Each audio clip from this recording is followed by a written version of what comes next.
Hola, soy el Dr. Joe Dispenza. Estudié bioquímica en la Universidad Rutgers y luego obtuve mi título en la Universidad Life, cerca de Atlanta, Georgia. En los últimos 7 años me ha interesado mucho el estudio de la remisión espontánea de enfermedades. En otras palabras, casos de personas diagnosticadas de afecciones como cáncer, diabetes o raros trastornos genéticos para los cuales la medicina no tenía cura.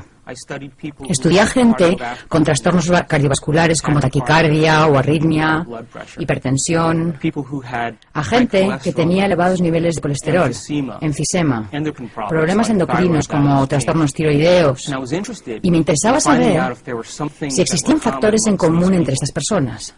Y descubrí que todas las personas que experimentaban una remisión espontánea tenían 4 cosas en común. La primera era que cada persona aceptaba y creía que había una inteligencia divina que controlaba su cuerpo.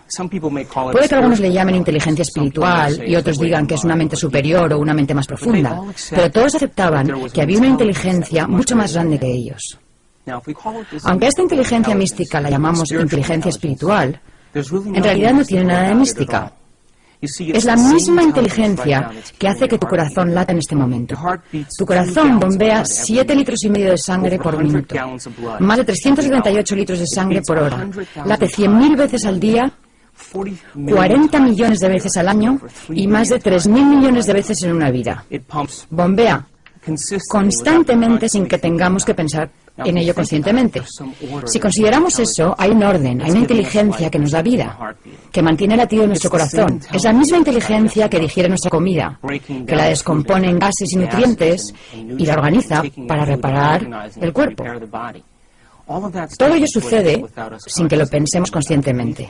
Y estas personas empezaron a entender que había una inteligencia a cargo de su cuerpo que era superior a ellos, que realmente sabía más que ellos. Y que si conseguían conectarse con esta inteligencia, quizás se encargaría de curarlos. Cada segundo perdemos 10 millones de células. Y en el segundo siguiente producimos otros 10 millones de células. Nosotros no pensamos en hacerlo. Tú y yo somos seres con libre albedrío. Pero hay un orden, una inteligencia que lo hace por nosotros. Cada célula del cuerpo, de los 100 billones de células del cuerpo físico, cada célula experimenta 100.000 reacciones químicas por segundo.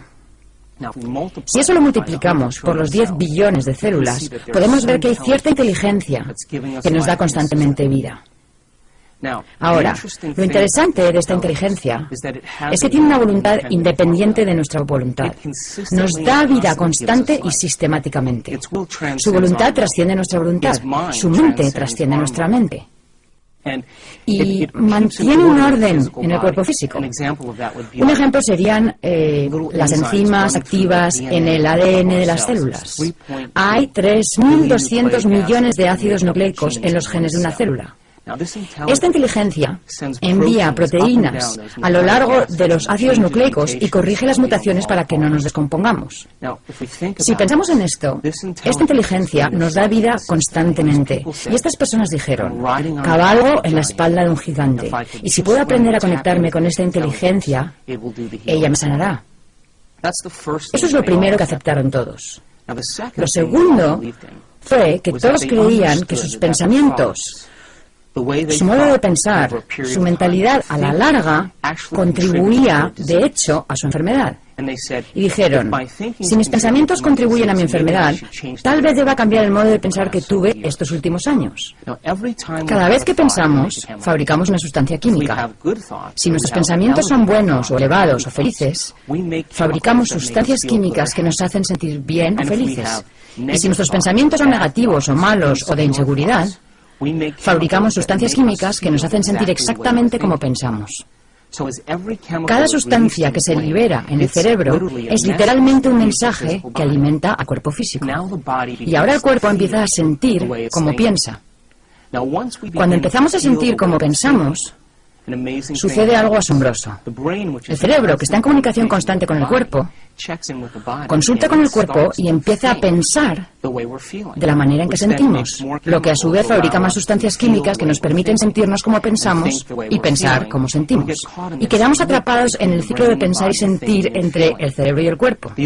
La consecuencia indirecta final de esto es que creamos un estado de ser, y ese estado de ser se convierte en nuestro modo de pensar. En otras palabras, los sentimientos se convierten en nuestro modo de pensar. Y cuando los sentimientos se convierten en nuestro modo de pensar, estamos atrapados en un ciclo donde el cuerpo literalmente piensa por nosotros. Estas personas razonaron y dijeron: si mis pensamientos han creado esta enfermedad, y mis pensamientos crean estas sustancias químicas que me hacen sentir de cierta manera y comportarme de cierta manera, tendré que cambiar mi modo de pensar. Entonces se propusieron interrumpir el proceso. Eso era lo segundo que tenían en común. Lo tercero en común, que encuentro realmente asombroso, es que estas personas decidieron que para interrumpir su proceso de pensamiento tenían que reinventarse a sí mismos. Tenían que convertirse en otra persona. Y cuando empezaron a pensar en quiénes querían ser, pararon el ciclo continuo de reacciones entre pensar y sentir y se hicieron algunas preguntas importantes. Preguntas como estas: ¿cómo sería ser una persona feliz? ¿A quién conozco en mi vida que sea feliz? ¿Qué tendría que cambiar en mí para ser una persona diferente? ¿A quién de la antigüedad admiro que haya sido magnífico, que yo haya estudiado, cuyas habilidades y virtudes pudiera aplicar para empezar a formular un nuevo ideal de mí mismo o de mí misma? Estas personas se pusieron a contemplar los supuestos, las posibilidades, los potenciales de quienes querían llegar a ser. Y a medida que lo hacían, su cerebro empezó a cambiar. Empezaron a pensar de otro modo. Y el proceso de pensamiento empezó a formar conexiones en su cerebro que se convirtieron en una plataforma para su modo de ser.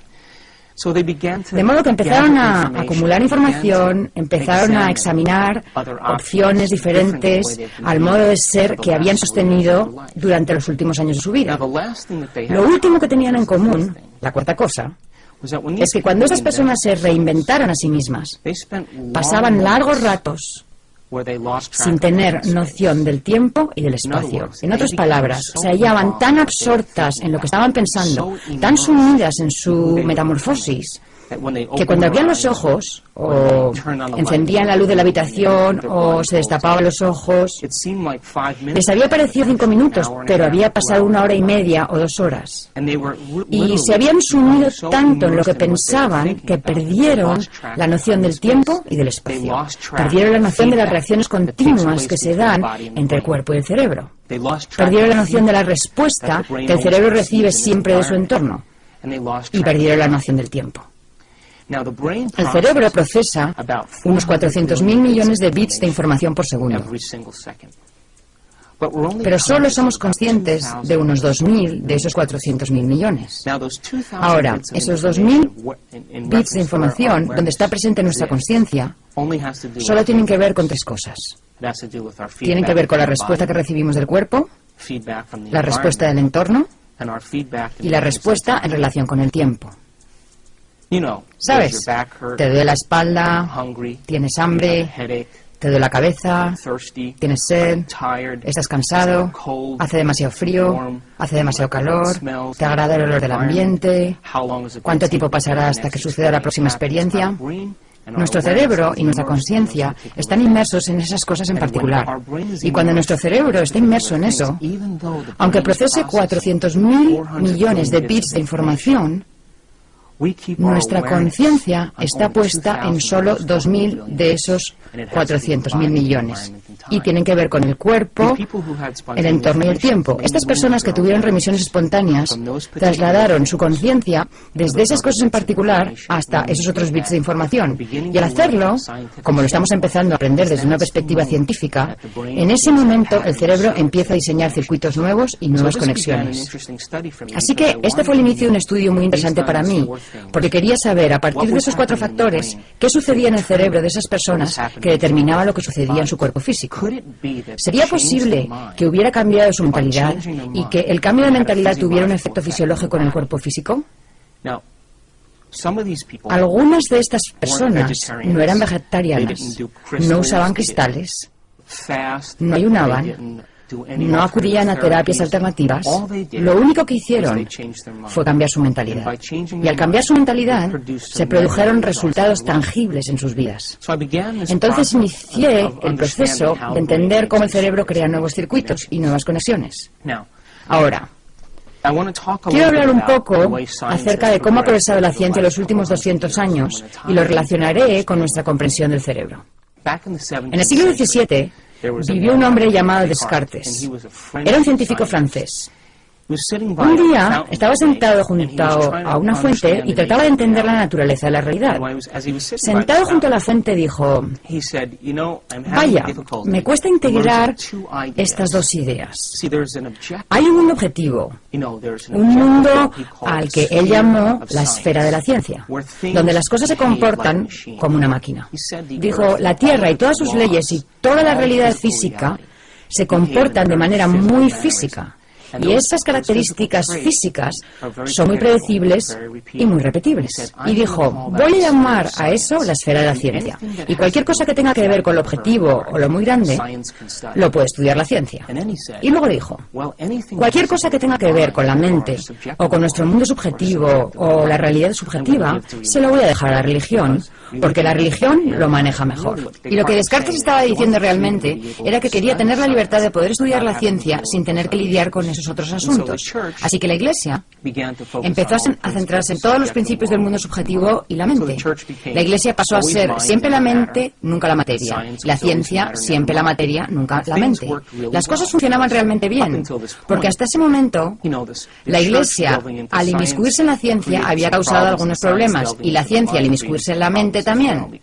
Porque si nos fijamos en Bruno o Galileo, vemos que al hacer sus singulares observaciones, desafiaron a la Iglesia y, por supuesto, encontraron algunos baches en el camino. Esto le vino muy bien a Descartes, porque solo tuvo que lidiar con asuntos predecibles, pues era científico por naturaleza. No quería lidiar con la influencia de la Iglesia, porque si vemos la historia, si estudiamos a Galileo Galilei o a Giordano Bruno en años anteriores, cuando dijeron que la Tierra ya no era el centro del universo, fueron perseguidos por la Iglesia porque iba en contra de las doctrinas mismas que regía la Iglesia. Así que Descartes ahora tenía la libertad para estudiar la naturaleza de la realidad. Y las cosas funcionaban muy bien, y a través de la observación empezaron a desarrollarse las leyes científicas. En el siglo XVIII apareció Isaac Newton, y Newton básicamente dijo que hay ciertas leyes definitivas a las cuales podemos atribuir realmente un valor científico. Él sabía que la fuerza, la masa y la aceleración están relacionadas. Y Newton dijo: si conozco el punto de partida de algo, y conozco su velocidad o su aceleración, puedo determinar hasta dónde va a llegar. Y gracias a Newton podemos enviar un cohete a la Luna si sabemos la distancia de la Tierra a la Luna, la rotación de la Tierra y la velocidad de ese cohete. Gracias a las leyes y a la física newtonianas, podemos hacer algunas cosas muy específicas basándonos en las leyes de lo muy grande y de lo muy objetivo. Y las cosas iban muy bien, la ciencia siguió surgiendo. En el siglo XIX aparece Albert Einstein, que luego presenta su teoría de la relatividad y su teoría de la luz. Einstein dijo básicamente: nada puede viajar más rápido que la velocidad de la luz. Cualquier cosa, como un objeto o materia que viaje más rápido que la velocidad de la luz, finalmente se convertirá en energía. Debido a sus leyes y a su comprensión de la relatividad, hizo que surgieran comprensiones aún mayores acerca de la realidad objetiva. Cuando Einstein publicó sus artículos, lo más asombroso fue que su información no tenía realmente notas de pie, lo cual dejó atónitos a la mayoría de los científicos de su época. Fue un visionario y entendía cómo funcionaban las cosas porque usaba su mente. Y las teorías de Einstein llevaron a la ciencia a un mayor grado de aceleración. Y después de eso, Einstein empezó a trabajar con el principio del efecto fotoeléctrico. Lo que hizo fue aplicar corrientes eléctricas muy fuertes a placas de acero. Quería ver la energía que emitía en cuanto a electrones, protones y neutrones.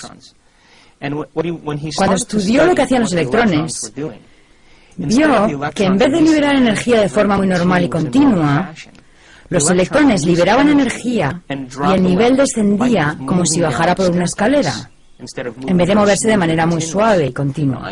Einstein se detuvo Porque en el mundo de lo grande, cuando la energía se libera, todo se mueve con mucha continuidad. Por ejemplo, si dejamos caer una manzana de un árbol, se mueve de manera muy continua y predecible. Y ellos esperaban que sucediera exactamente lo mismo en el efecto fotoeléctrico. Pero no fue así.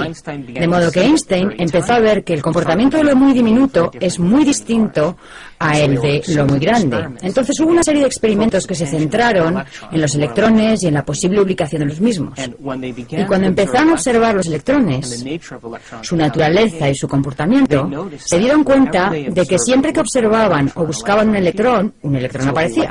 Así que el electrón, de ser una onda de probabilidad, colapsaba súbitamente en una partícula muy definida. Y ahora toda esta idea del dualismo cartesiano, lo que dijo Descartes en el siglo XVII, se hizo borrosa de nuevo. Porque ahora la persona subjetiva y la mente subjetiva empezaban a tener un efecto directo en lo muy objetivo. Y ahora la separación entre la mente y la realidad y la mente y lo objetivo empezó a integrarse otra vez.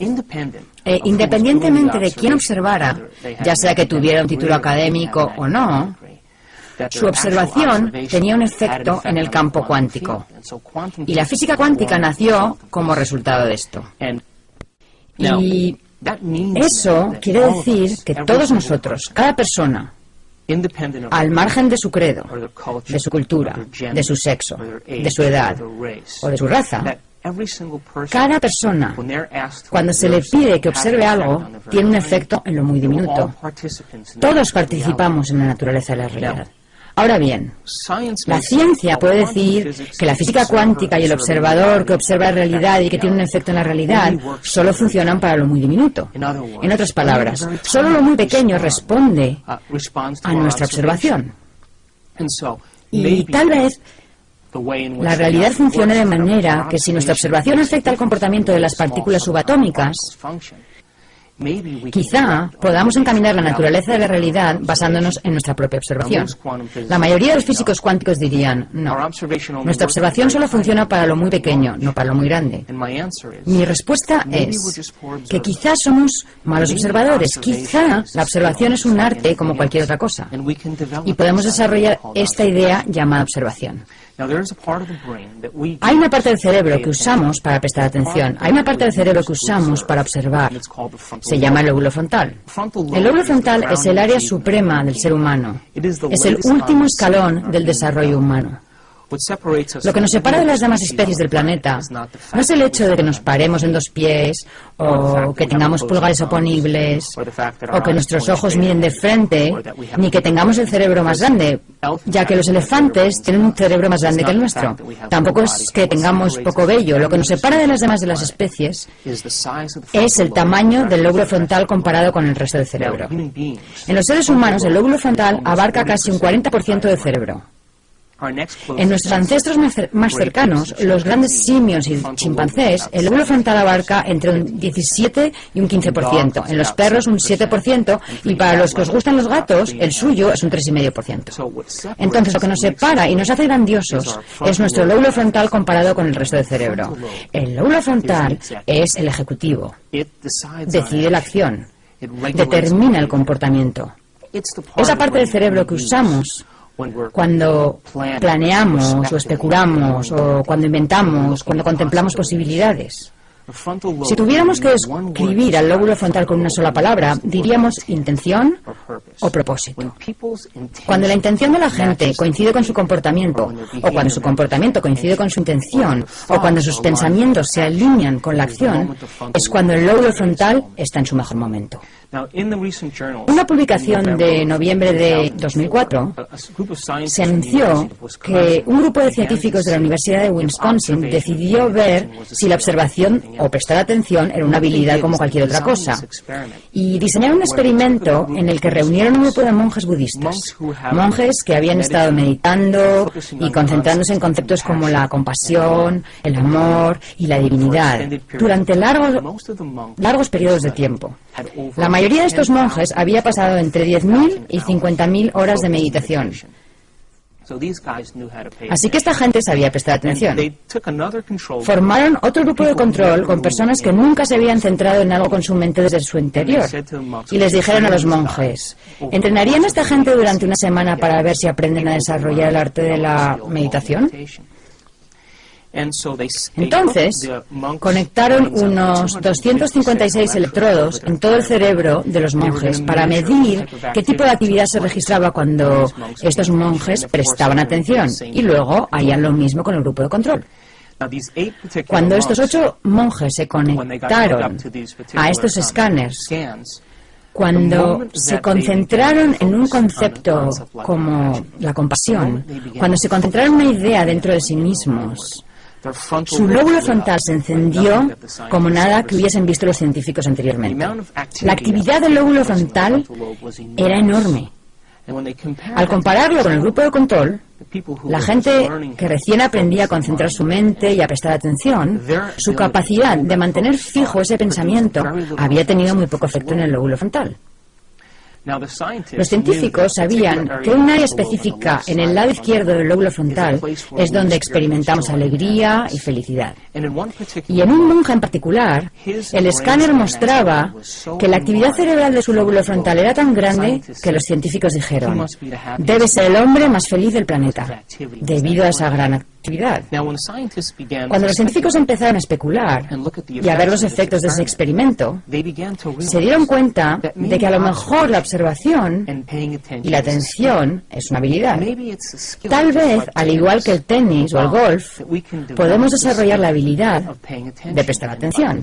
Y si desarrollamos esta habilidad, tendríamos cada vez más capacidad y como efecto y resultado nuestro cerebro realmente cambiaría. De modo que la observación es una habilidad como cualquier otra. Y si podemos desarrollarla, quizá no solo las pequeñas partículas subatómicas respondan a nuestro mundo, sino que incluso las partículas subatómicas más grandes o los objetos más grandes tal vez respondan de acuerdo a nuestra capacidad de observar. En los años 30, en los Estados Unidos, se realizó un experimento con un grupo de chimpancés agresivos que presentaban rasgos personales antisociales. Los científicos dijeron, bueno, veamos si al hacer un experimento, una operación en el lóbulo frontal, cambia el comportamiento de estos chimpancés.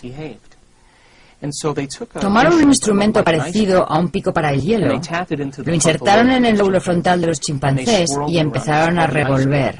Lo llamaron el experimento pico de hielo, y después del experimento, los monos se volvieron muy dóciles y muy controlables y dejaron de ser agresivos hacia los demás chimpancés. Durante esta época, en los Estados Unidos, a finales de los 30, las instituciones psiquiátricas estaban atestadas de gente con la misma enfermedad, trastornos de personalidad antisocial y rasgos agresivos. Debido a la depresión de los años 30, era muy costoso administrar medicinas a esta gente a fin de mantenerla bajo control. De modo que los científicos de cierta universidad dijeron, ¿por qué no probamos este experimento en algunos pacientes de estas instituciones psiquiátricas? Ahorraríamos mucho dinero en medicinas. Entonces escogieron a unos pacientes, los llevaron al quirófano mientras dormían y los anestesiaron con pentotal.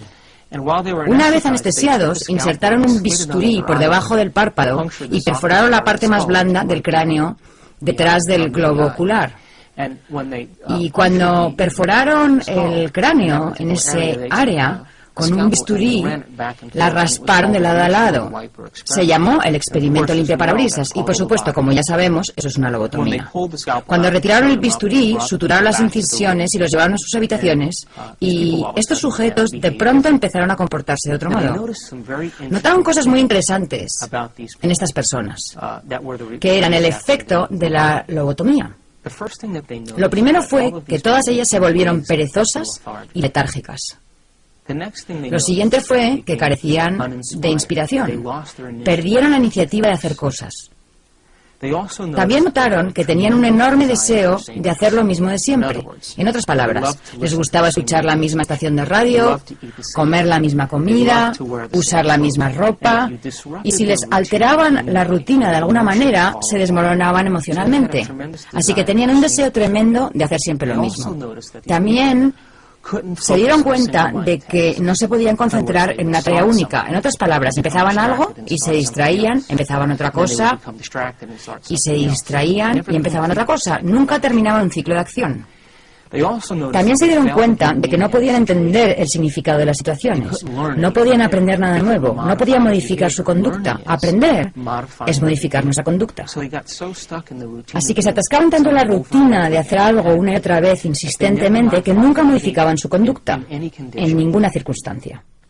Y lo último que percibieron es que no podían proyectarse al futuro, no podían hacer planes para el futuro, no podían proyectar ideas al futuro. Por ejemplo, si se ataban el cordón de los zapatos y el cordón se rompía, en vez de buscar uno nuevo, seguían tratando de atar el mismo cordón aunque estuviese roto. Entonces, si consideramos esto, un daño en el lóbulo frontal produce ciertos efectos en la gente. La gente se vuelve perezosa, letárgica y sin inspiración.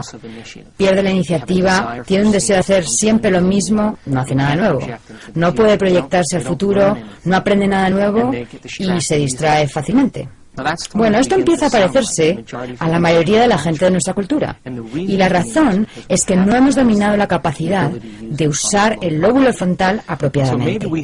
Quizá no hemos dominado el arte de la observación. Quizá la observación es un arte en sí mismo. Y la mayoría de las personas se distraen tanto con su mundo externo que no usan el lóbulo frontal debidamente.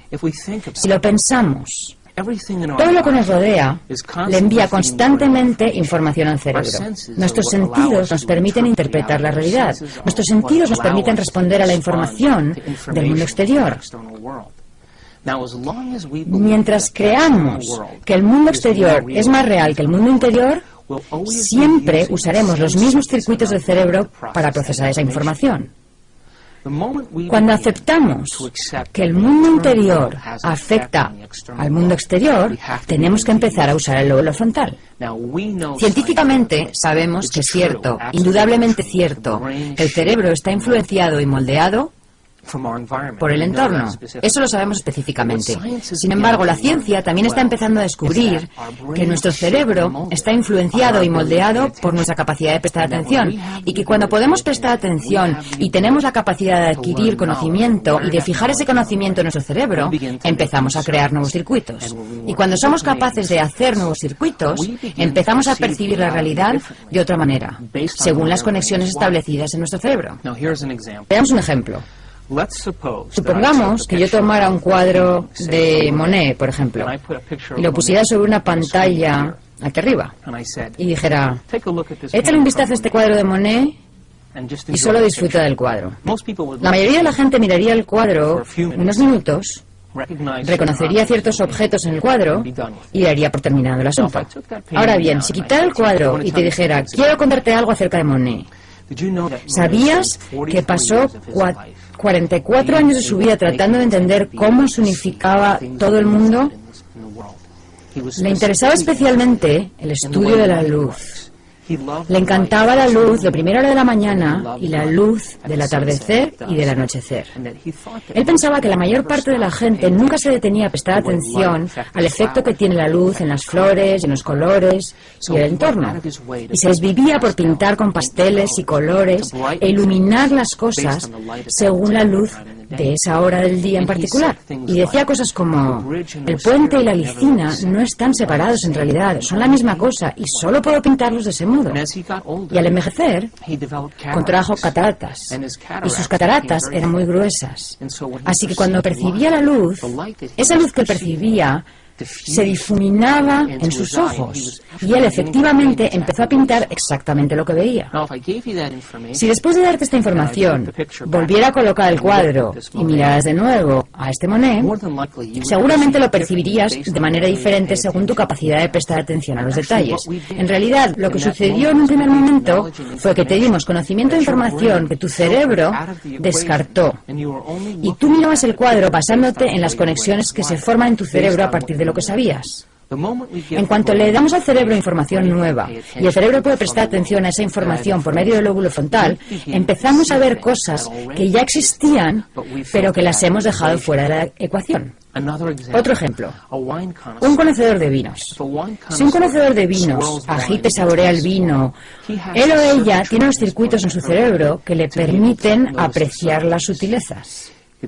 Reconoce el sabor de los taninos y los ácidos, puede oler el buque y los aromas. Eso puede integrarse en datos más específicos acerca de robles y diferentes clases de uvas.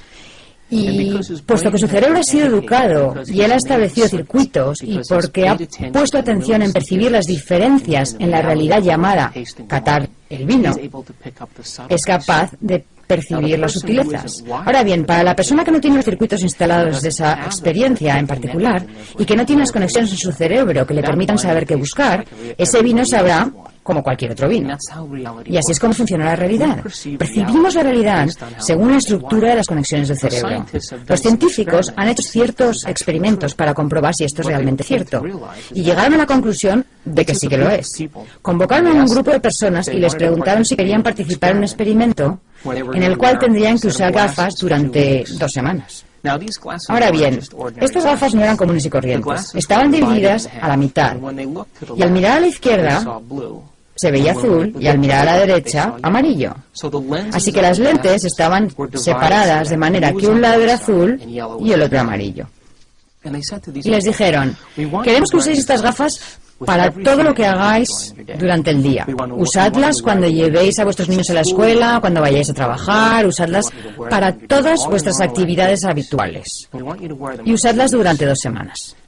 Entonces, diferentes personas usaron estas gafas cierto tiempo y al final del experimento se los invitó a regresar al laboratorio.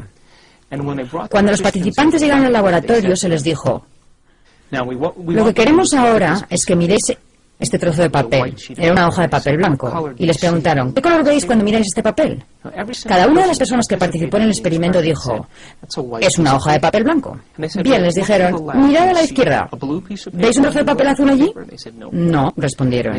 ¿Y cuando miráis a la derecha, veis un trozo de papel amarillo? Dijeron, no. Así que los científicos tuvieron que dar marcha atrás, porque se dieron cuenta de que esas personas estaban coloreando la realidad de acuerdo con su memoria. Estaban revistiendo la apariencia de las cosas según los circuitos que ya tenían instalados. Y cuanto más participaban en el mundo, más rápido se desvanecía el color para ellos. Esencialmente, eso es lo que hacemos en la realidad. Nuestro cerebro está interconectado de una cierta manera. Estamos provistos de una cierta cantidad de circuitos en nuestra vida y luego ampliamos esos circuitos con las conexiones que establecemos a partir del conocimiento que adquirimos. Y si no adquirimos nuevo conocimiento, usamos siempre los mismos circuitos, lo que hace que la realidad se presente exactamente igual. Si el conocimiento y la información que obtenemos no son convencionales, si se salen de los parámetros de lo que se acepta científica, social y políticamente, e incluso de lo que se acepta religiosamente, a lo mejor empezamos a percibir la realidad de otra manera, basándonos en ese conocimiento que hemos adquirido. Ahora, al estudiar aquellos casos de remisión espontánea de personas que se curaron a sí mismas de diversas enfermedades, fue interesante percibir que independientemente de su cultura, de su credo, de su nivel de educación o de su religión, independientemente de su sexo, básicamente dijeron, voy a observar un resultado diferente y voy a cerrarme a esta observación independientemente de la reacción de mi cuerpo, independientemente de la reacción de mi entorno e independientemente del tiempo. El lóbulo frontal, la corona de la evolución del ser humano, nos permite hacer eso. El lóbulo frontal nos da permiso para que el pensamiento sea más real que todo lo demás. El lóbulo frontal nos da permiso para aferrarnos bien a un concepto, a una idea, aferrarnos a una visión o a un sueño, independientemente de las circunstancias presentes en nuestro mundo, de las circunstancias presentes en nuestro cuerpo y de las circunstancias relacionadas con el tiempo. Y esas son las cosas y los rasgos que secretamente admiramos en los grandes personajes de la antigüedad, ya sea Martin Luther King o William Wallace, alguien que tuvo una visión, alguien que tuvo una idea, un héroe dijo, Yo creo en estos principios morales y en esta ética. Y aunque mi entorno no está de acuerdo con mi pensamiento es más importante que mi entorno. Y el lóbulo frontal del ser humano nos concede ese privilegio. Nos da el privilegio de que el pensamiento sea más real que todo lo demás. Ahora, en la mayoría de las especies de la naturaleza, lo que las hace cambiar es que están expuestas a ciertos estímulos desfavorables del medio ambiente, están expuestas a cierta característica del medio ambiente y tienen que adaptarse o acomodarse o aclimatarse a cierto tipo de estímulo ambiental, ya sea frío o calor o cualquier otra peculiaridad. Y lo que ocurre es que esa especie se establece en un entorno específico. Y después de varias generaciones en las que la misma especie habita el mismo ambiente desfavorable, después de cierto lapso de tiempo, después de varias generaciones, esa especie modificará su comportamiento y cambiará su genética. Eso se llama evolución. Pero los seres humanos no necesitamos hacer eso. Debido al tamaño del lóbulo frontal y debido a nuestra capacidad de especular sobre las posibilidades y preguntarnos sobre los potenciales y contemplar las eventualidades, podemos inventar nuevas ideas y nuevos modos de ser. Y nos da el privilegio de modificar nuestra conducta en una misma vida.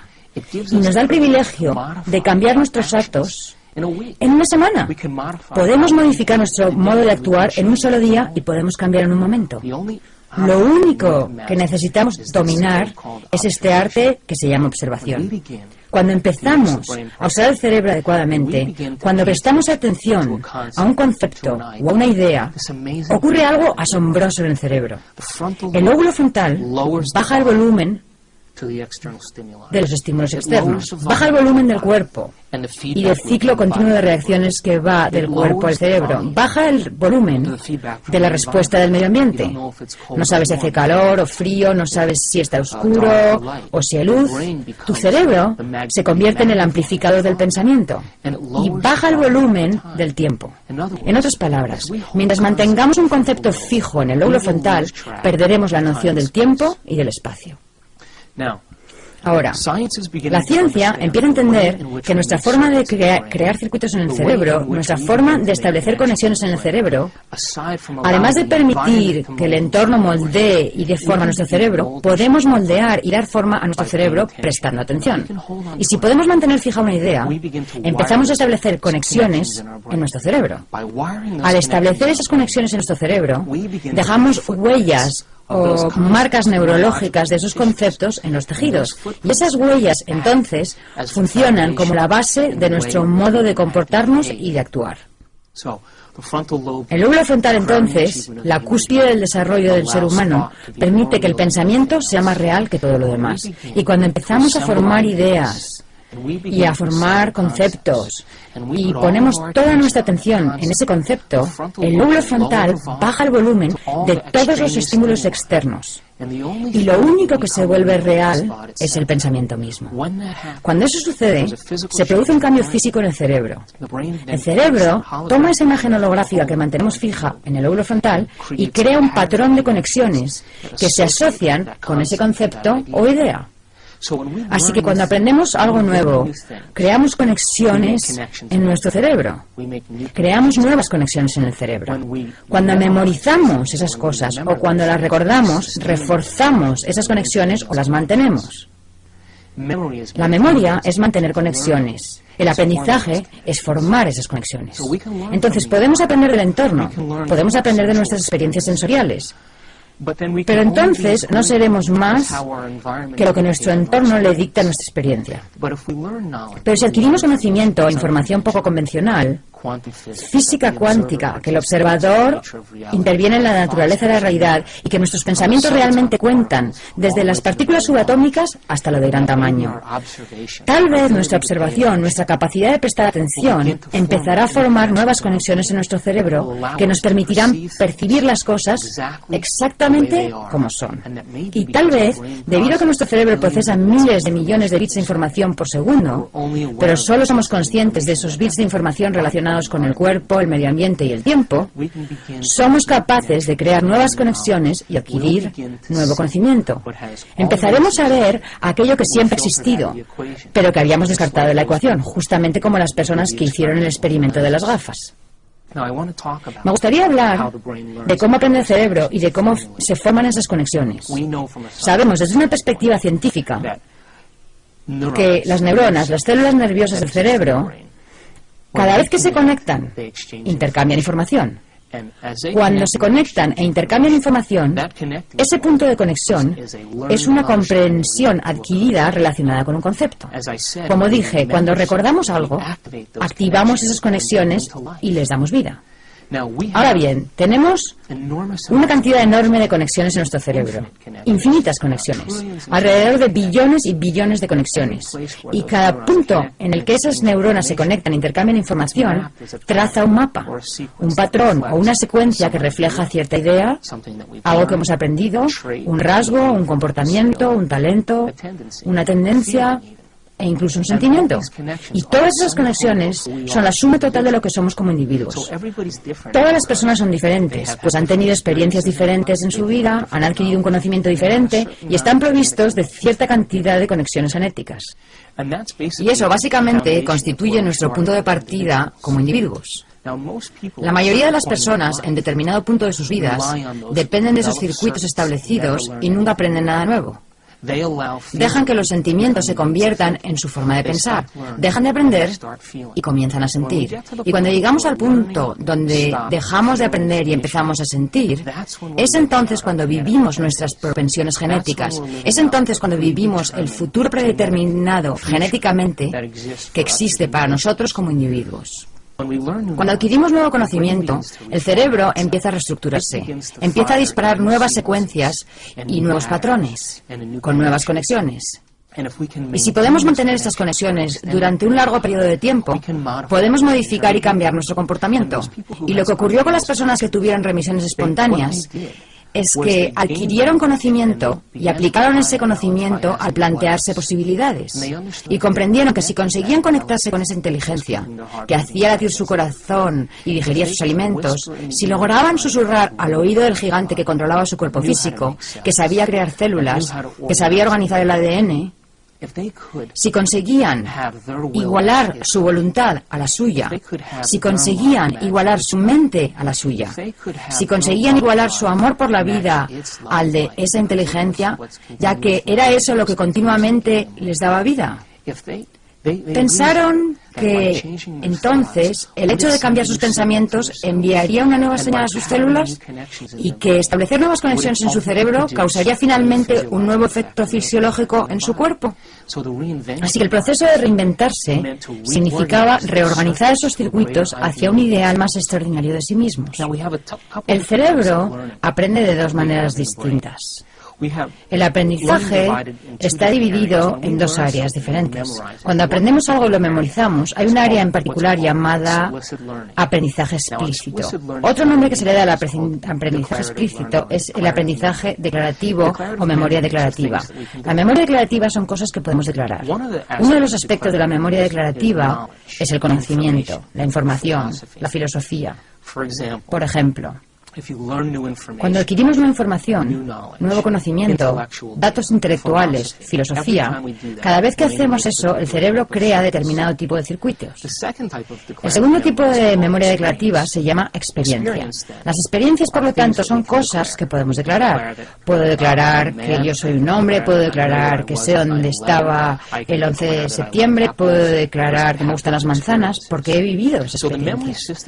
Los sistemas de memoria del cerebro relacionados con la memoria declarativa tiene una secuencia muy específica según la cual el cerebro estructura esa información. Se estructura en el cerebro pensante, en la parte del cerebro donde existe la consciencia presente.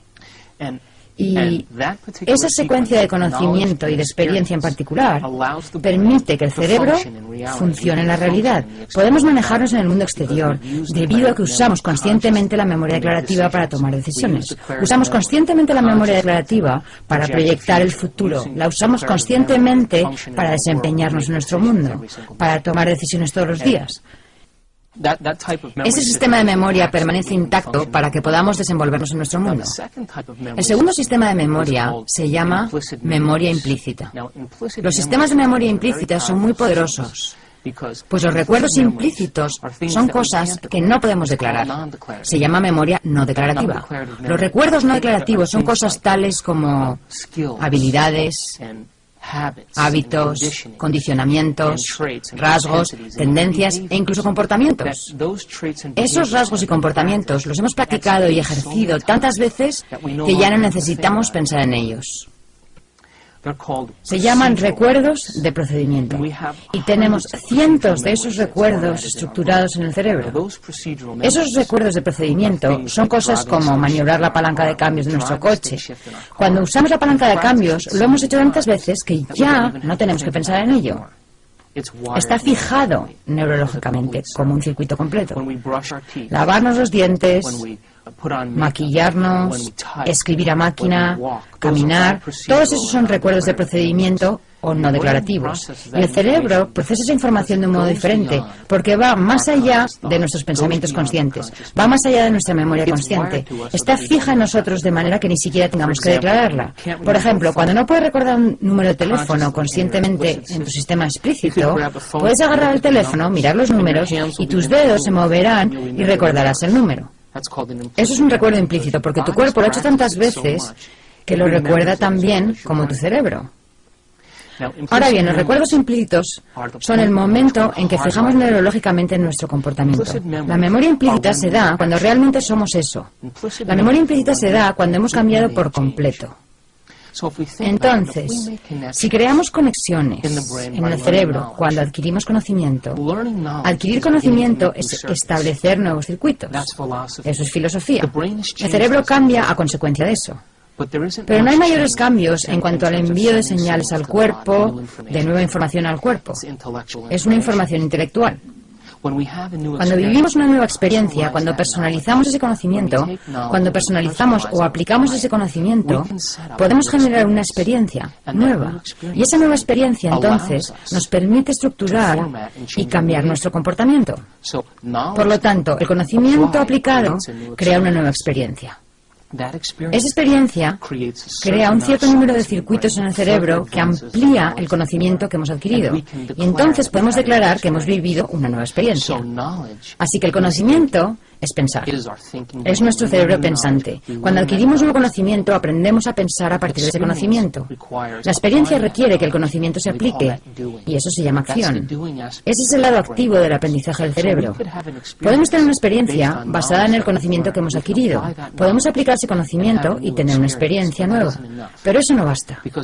Porque cuando tenemos una nueva experiencia, la idea es que seamos capaces de repetir esa experiencia. Y cuando repetimos esa experiencia una y otra vez, empezamos a conectarnos a ese sistema de memoria implícita. Y esa nueva forma de recordar algo se llama ser ese algo. De hecho, ahora lo estamos siendo. De modo que aprender, adquirir nuevo conocimiento es la parte pensante del cerebro. Aplicar ese conocimiento y lo que hemos aprendido, aplicar nuestro pensamiento para tener una nueva experiencia, modificar nuestro comportamiento para tener una nueva experiencia, eso se llama hacer o acción. Y cuando somos capaces de repetir esa experiencia continuamente, una y otra vez, y volver a repetirla una y otra vez, empezamos a conectar el cerebro a ese sistema implícito llamado ser eso. Cuando somos algo, ya no necesitamos pensar más en eso. Se ha fijado de forma permanente, es un proceso natural, es una segunda naturaleza y es fácil. Y esas personas que tuvieron remisiones espontáneas, cuando empezaron a adquirir nuevo conocimiento y aplicar ese conocimiento para crear nuevas experiencias, no se quedaron ahí. Continuaron hasta que ese sistema quedó instalado en su cuerpo, hasta que realmente fueron capaces de ser eso. Una vez que somos algo, eso se ha fijado permanentemente, de modo que ya no tenemos que pensar en eso. Y la idea es que nuestro cerebro dispone de sistemas automáticos, de programas automáticos que definen nuestra forma de pensar y de sentir toda nuestra vida. Pensar como una víctima, pensar como una persona insegura. Y si tenemos pensamientos de inseguridad, Se fabrican sustancias químicas que nos hacen sentir inseguros. Y una vez que nos sentimos inseguros, el cerebro empieza a pensar tal como estás sintiendo. Esas personas que tuvieron remisiones espontáneas de enfermedades, esas personas que se curaron a sí mismas de distintas afecciones, produjeron grandes cambios físicos en su cerebro. Esos cambios no consistieron simplemente en adoptar intelectualmente esa información. No se trató de vivir una experiencia una sola vez. Realmente querían convertirse en alguien diferente. Cuando se reinventaron a sí mismos, cuando dijeron, creo que existe una inteligencia dentro de mí que da vida a cada individuo, ya sea feliz o infeliz, rico o pobre, santo o pecador. Hay una inteligencia que da vida a cada ser humano. Si yo pudiera tener acceso a esa inteligencia y convertirme en alguien diferente, ella le daría vida a esa nueva persona que emerja, sea quien sea. Y si mis pensamientos cuentan, voy a tener que construir unas conexiones neurológicas permanentes en mi cerebro para convertirme en ese nuevo patrón de ser. Y tengo que abandonar y renunciar a esa vieja forma de pensar y sentir que estaba muy ligada a mi entorno, muy ligada a mi manera de pensar en mi mundo, basada en mi viejo yo. Y tal vez aquellos viejos sentimientos y esas viejas conexiones estaban ligados a viejas experiencias. Y tal vez, al reinventarme a mí mismo o a mí misma, habrá un periodo de tiempo en el que no tendré sentimientos. Quizá esas viejas emociones y esos viejos sentimientos estaban ligados a alguna vieja experiencia que fue la verdadera causa de la enfermedad en primer lugar. Y al desprenderse de esos viejos pensamientos y sentimientos, solo con dejarlos y reemplazarlos con una nueva idea del yo, una nueva señal recorrió el cuerpo y la persona realmente se liberó.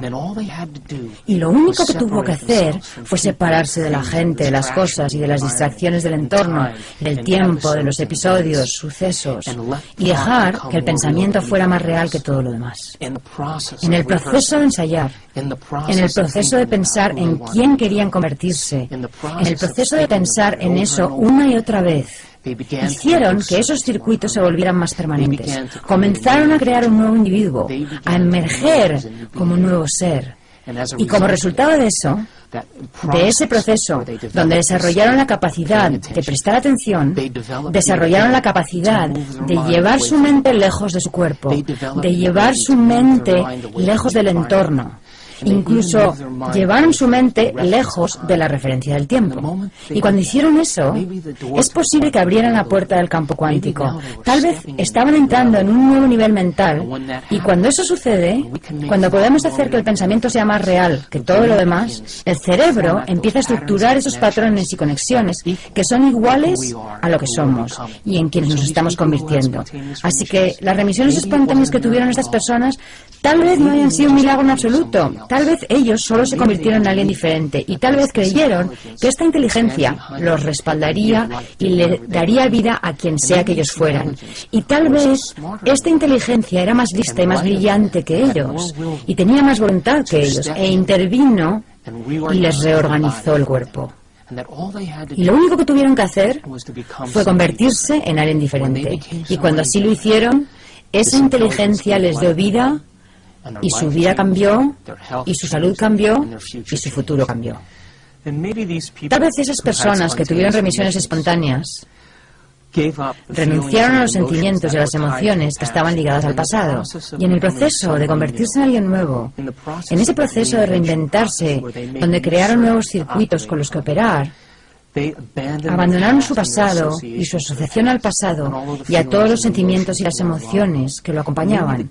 Y tal vez las sustancias químicas que alimentaban al cuerpo basadas en esos pensamientos dejaron de fabricarse.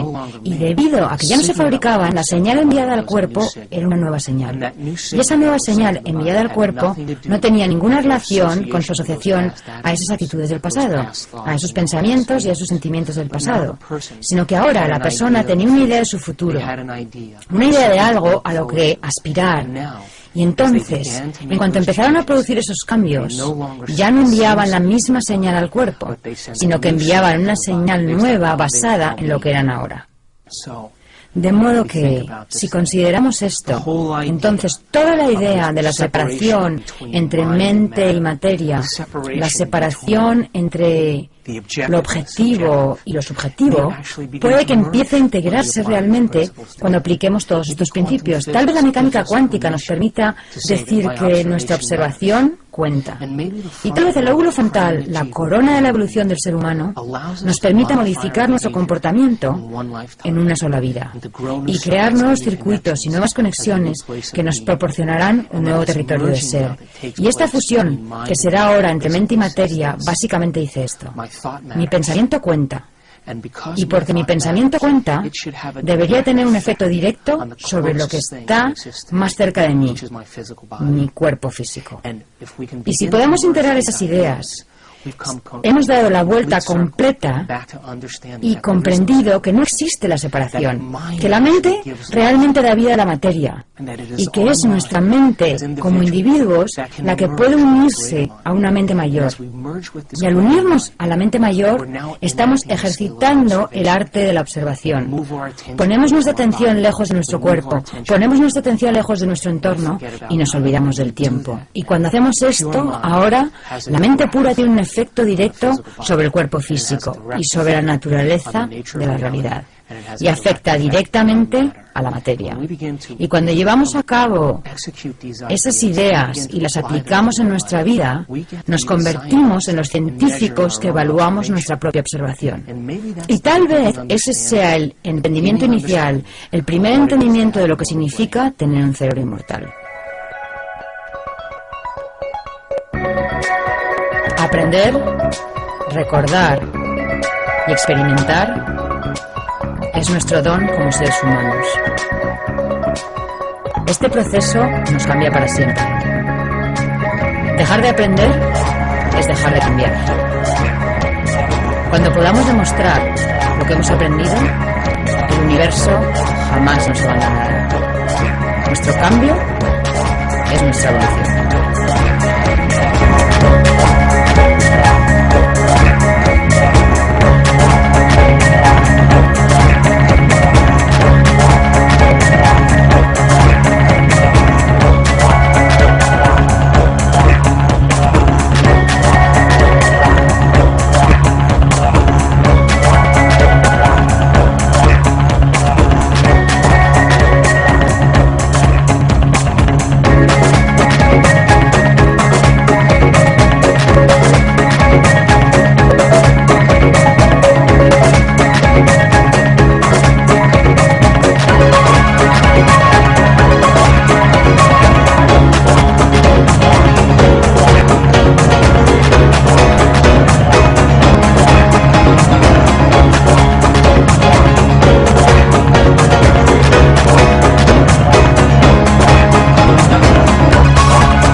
Hola, soy el Dr. Joe Dispenza.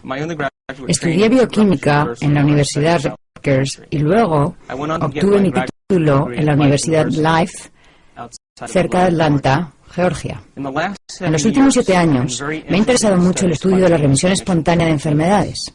En otras palabras, casos de personas diagnosticadas de afecciones como cáncer, diabetes o raros trastornos genéticos para los cuales la medicina no tenía cura. Estudié a gente con trastornos cardiovasculares como taquicardia o arritmia, hipertensión, a gente que tenía elevados niveles de colesterol, enfisema, problemas endocrinos como trastornos tiroideos, y me interesaba saber si existían factores en común entre estas personas.